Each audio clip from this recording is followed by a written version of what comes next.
Hello. So ngayon, explain ko lang yung pagkakaiba-iba ng character or yung kung sino yung may-ari. Tama ba? Kasi dun sa issue ko na ginamit ko yung Yamit na siguro iniisip ng iba na sa akin. So ngayon, explain ko kung sino yung may-ari nun and yeah, i-open ko. So open tayo ng client, no?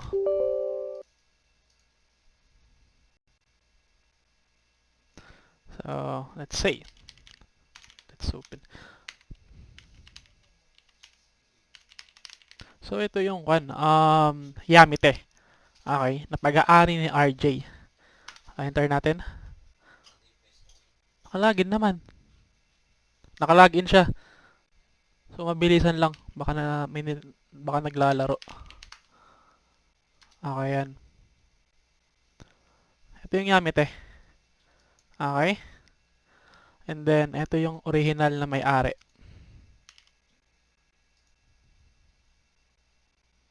Okay, mga personal. Ito yung may-ari. Name mo, RJ Christ. Naka naka-username na. Siya yung may-ari nito. Then kapag gamit ko yan, ito yung gamit kong farmer. Savage66. Lahat ng account ko puro Savage yung username. Yan yung gamit kong farmer. Pinang-pa-farm ko sa Luna. Okay? And then, yung isa pa, yung kay Dennis Bailon, aka Ginger. Alam ko rin yung account.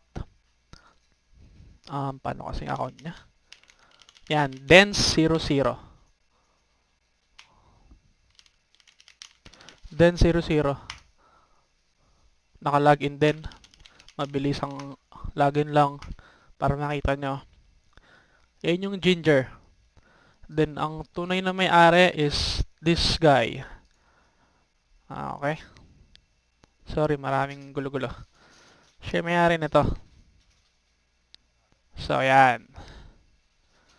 Yung account ko naman, ito, nag-iisa. Logout ko. Ayan yung username ko, Savage din. And password. Then, yan lahat ng character ko. Puro level 1 kasi puro vendor yan.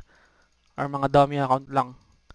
Storage kapag puno na yung storage. So, yun lang account ko. Okay? So, if you guys not believe me, nasa sayo na yan. So, yan. Salamat.